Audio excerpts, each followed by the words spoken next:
Au nom du Père et du Fils et du Saint-Esprit, ainsi soit-il. Les fruits de l'Esprit Saint, nous dit saint Paul, sont la charité, la joie, la paix, la patience, la bénignité, la bonté, la longanimité, la douceur, la foi, la modestie, la continence et la chasteté. Aujourd'hui, nous célébrons en quelque sorte la fête du Saint-Esprit, cette troisième personne de la Sainte Trinité qui est l'amour subsistant du Père pour le Fils, du Fils pour le Père, cet amour qui se diffuse le jour de la Pentecôte dans les saints apôtres, leur enseignant toute vérité, comme le dit notre Seigneur Jésus-Christ, et les animant d'un zèle ardent pour notre Seigneur Jésus-Christ et pour le bien des âmes. On parle souvent des dons du Saint-Esprit, les fameux 7 dons du Saint-Esprit que nous avons reçus le jour de notre baptême, avec la grâce de Dieu, que nous avons reçus d'une manière encore plus importante, avec plus d'abondance, le jour de notre confirmation. Mais on parle peu, souvent, des fruits du Saint-Esprit. Et c'est pourquoi aujourd'hui, je voudrais vous parler des fruits du Saint-Esprit. Ces fruits du Saint-Esprit qui sont, comme nous le dit saint Thomas d'Aquin, des actes de vertu. Des actes de vertu arrivés à une certaine perfection et dans lesquels l'homme se délecte. Ces fruits du Saint-Esprit, nous les voyons, nous les touchons, si on peut dire, nous pouvons les admirer dans la vie des saints, comme lorsque nous entendons sainte Agnès avec ce fruit de la chasteté, de la continence, dire « J'aime le Christ », dont je vais bientôt devenir l'épouse, le Christ, dont la mère est vierge, que le Père céleste engendre sans corruption. Je suis fiancé à celui que servent les anges et dont la beauté fait l'admiration du soleil et de la lune. À la fois, nous voyons dans ces paroles, bien évidemment, les dons du Saint-Esprit, de crainte de Dieu, de piété, mais nous voyons cet acte de vertu, d'une vertu excellente chez sainte Agnès, acte de chasteté. N'oubliez pas que sainte Agnès, quand elle dit ceci, quand elle est martyrisée, elle a 13 ans, mes bien chers frères. Vous voyez le degré de sainteté où on peut arriver si on est fidèle à la grâce de Dieu, au Saint-Esprit. Ce sont des exemples, on en a beaucoup d'autres, comme saint Pierre de Vérone, dominicain, saint Pierre de Vérone, martyr, qui était martyrisé par des hérétiques et qui a trouvé une seule chose à écrire avec son propre sang, credo, je crois. Voilà le fruit du Saint-Esprit, de la foi. Nous le voyons dans beaucoup d'autres saints et il faut, mes bien chers frères, mieux connaître ces fruits du Saint-Esprit pour mieux les désirer, pour vivre vraiment selon le Saint-Esprit. Parce que ces fruits, comme le dit saint Thomas, ce sont des actes. Et donc il est important de méditer sur cette analogie. Pourquoi est-ce que nous appelons cela des fruits? Nous appelons cela des fruits. Qu'est-ce qu'un fruit? Si on réfléchit bien, le fruit, c'est l'aboutissement de la vie de l'arbre. C'est le but de la vie de l'arbre ou de la plante, comme la tomate, qui va produire des fruits. C'est son but. C'est pour cela qu'est faite la plante, l'arbre, pour donner des fruits. Et ce sera la même chose dans la vie spirituelle. Le fruit du Saint-Esprit, l'acte excellent, particulier de vertu, devra être le but de la vie spirituelle ici-bas, le but de la grâce que nous confère le Saint-Esprit, le but de la pratique des vertus. Donc toute la vie de l'arbre, de la plante qui donne des fruits bons à manger, eh bien c'est de donner des fruits. Toute la sève qui circule dans l'arbre, elle est faite pour cela. Toute la lumière qui est captée par les feuilles de l'arbre sont là pour donner de la saveur à ces fruits, du goût à ces fruits. Alors de même, bien sûr que dans la vie naturelle, il y a des arbres différents, il y aura des fruits différents. Saint Paul en énumère 12, mais on peut appliquer en fait ces fruits du Saint-Esprit à toutes les vertus et donc à tous les actes particulièrement excellents des vertus. De même sur les arbres, sur les plantes qui donnent des fruits bons à manger. Eh bien, vous avez des fruits de formes différentes. Sur le même arbre, certains ont plus la bonne forme, une forme plus parfaite, ont plus de goût. Eh bien, les fruits du Saint-Esprit, c'est cela. Ce sont ces fruits excellents. Ce ne sont pas des simples actes de vertu. Ce sont des actes de vertu spéciaux et qui, par le fait même, ont une saveur particulière pour notre âme et évidemment pour le bon Dieu. Ce sont des fruits qui vont nous obtenir donc encore plus de grâce, qui vont nous permettre de mieux progresser dans la vie spirituelle.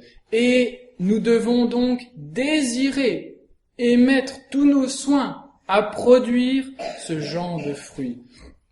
Ne l'oublions pas, puisque nous sommes dans cette analogie, dans cette figure arboricole vis-à-vis donc des arbres, eh bien n'oublions pas, par opposition, les paroles terribles de notre Seigneur Jésus-Christ. Si notre Seigneur Jésus-Christ nous dit « Vous êtes la vraie vigne, vous êtes les vrais rameaux, vivez donc de ma vie, que ma sève circule en vous », il dit « Le rameau qui ne porte pas de fruits, il est bon à être jeté au feu ». Ce sont des paroles terribles où notre Seigneur Jésus-Christ nous rappelle la nécessité, puisque nous avons reçu la grâce de Dieu, puisque nous avons reçu le Saint-Esprit, la nécessité de produire des fruits spirituels, c'est-à-dire des actes, des actions tangibles, réels, des actes de vertu. Ce qu'on oublie que trop souvent, on réclame à Dieu sa grâce, on réclame à Dieu son aide, mais est-ce que nous essayons avec l'aide de Dieu, de produire ce que nous devons produire, c'est-à-dire des actes de vertu. Et pas seulement des actes de vertu, même des actes de vertu excellents. Et c'est ça, les fruits du Saint-Esprit. N'oublions pas encore notre Seigneur Jésus-Christ, et vous le voyez qu'il insiste, n'est-ce pas, sur cette image, sur cette figure, le fameux figuier qui ne porte pas de fruits.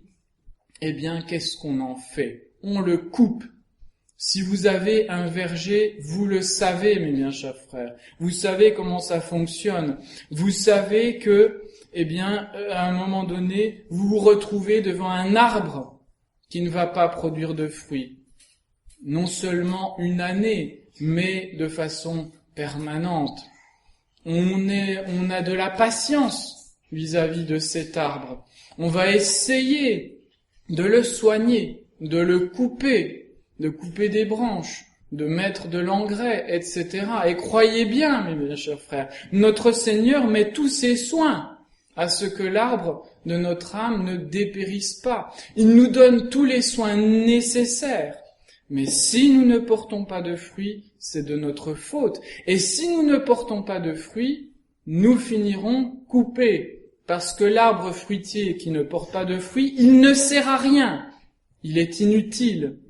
Or, le chrétien qui ne porte pas de fruits, de vertu, d'actes de vertu, il ne sert à rien.